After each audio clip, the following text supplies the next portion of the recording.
Good evening and welcome to the NewsHour. The grim and grueling search operation across Maui's fire-ravaged communities has now entered a new phase. The confirmed death toll stands at 115 people, but hundreds more are still missing. Stephanie Tsai has our report. More than 2 weeks after the Maui wildfires, the missing remained nameless until late Thursday. We're releasing this list of 388 names today because we know that it will help with the investigation. Maui County officials hope publicizing the 388 identities will help narrow down search and rescue efforts. We do know that once those names come out, it can and will cause pain for some folks that are affected by this. This is not an easy thing to do, but we want to make sure that we are doing everything we can possibly to make this investigation the most complete, thorough to date. Meanwhile, the victims that have been identified now include a family that ranged in age from 73 to 7. The young boy, the first known child victim from the fires. There's anger on top of pain. Questions and lawsuits are taking aim at Hawaiian Electric.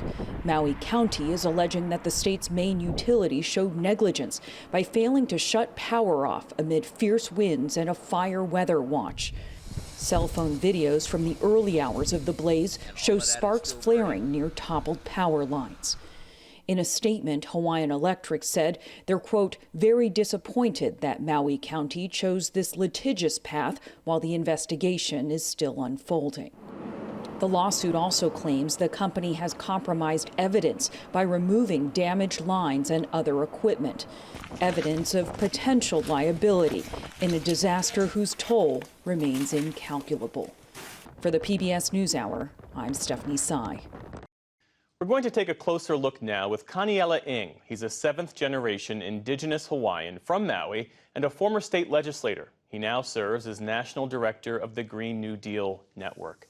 Thank you for being with us. And as we just reported, Maui County is now suing the Hawaiian Electric Company, alleging that its negligence led to the worst wildfire in this country's history in some 100 years. Is that a welcomed first step toward accountability, in your view? Well, there's a lot of finger pointing right now from the state, the county, the utility, and the colonial corporations that all contributed to this mess. So I think what would be really welcome in terms of where the community is right now as we grieve and heal, many of us have lost loved ones, is just to take accountability internally first. The fact is the county has been negligent in making sure that the utility was up to standard. They gave them approval. The Public Utility Commission as well at the state level has been too close to the utility and not regulating them as they should. And the fact remains, if the water wasn't diverted from Lahaina by certain corporations or the utility actually maintained the power lines, or if the polluters didn't overheat our planet and made disasters like these more severe, the fire wouldn't have spread. Like any of these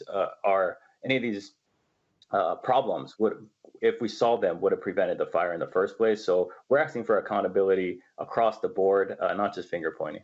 Let's talk more about that, because you have written extensively about how climate change and overdevelopment are also to blame. West Maui is no stranger to wildfires, but how have the hot and dry conditions worsened over time? Sure. Lahaina used to be a lush wetland. You could actually take a boat around Waiоla Church, the famous church that our ali'i, our chiefs, are buried in. And it was the birthing place of aquaculture. There were fish ponds that we call loko i'a throughout the community. And it was at the turn of the 20th century, the big five families, corporate oligarchs, actually diverted that water illegally to irrigate their stolen lands, the monocrop of sugar.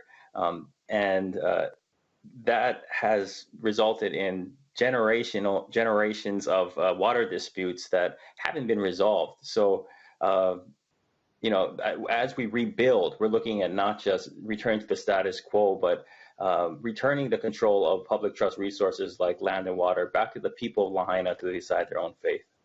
It's still early days, obviously, but how do you intend to do that? How do you intend to make sure that, as you say, the people of Lahaina, Indigenous Hawaiians, are intimately involved in the rebuilding effort?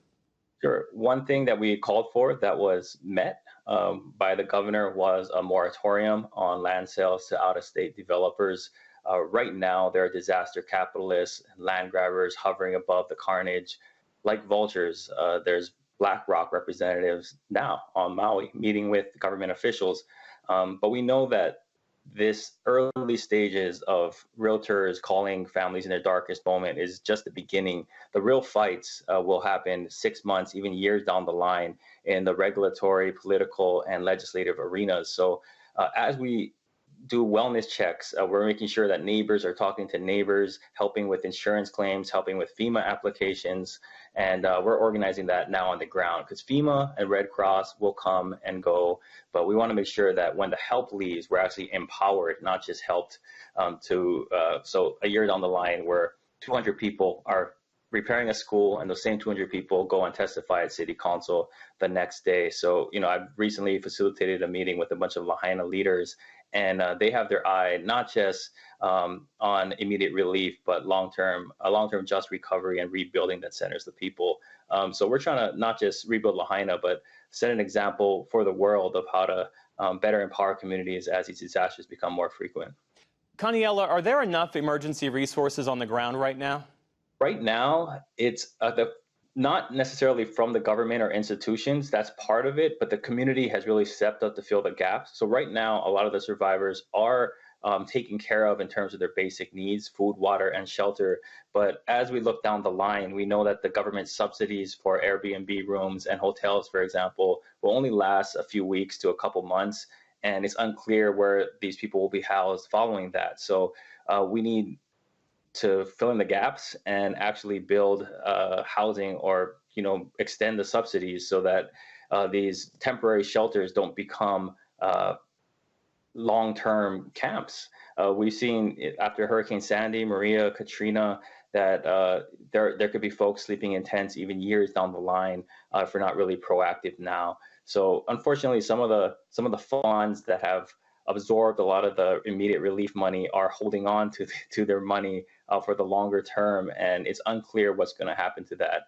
And because of their institutional connections that allow them to raise so much money, there's also a fear in the community that they'll be calling on those institution connections that actually led us to this crisis to help rebuild, and that's definitely not what the people want. Yeah.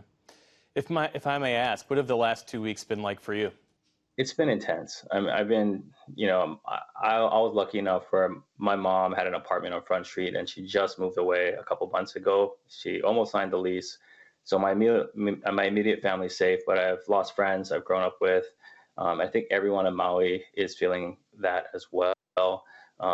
Before we think of anything, it's the people that really matter. Lahaina is a historic place, but, now's the time to really show up for folks. And unfortunately, they're not having the time to grieve and heal as they deserve because of these political fights and land grabs. So, I think we're just calling on people if they want to support to donate. We have the Maui Recovery Fund.org to not just for the short term, but in the long term, knowing it's going to take $6 billion minimally to rebuild, and that money is most likely going to come from the government. So the question is who has access and who has the power to shape where those funds go. So that's what we're working on right now. Well, I'm deeply sorry for your personal loss. Kaniela Ing, thank you for being with us this evening. We appreciate it. Thanks so much.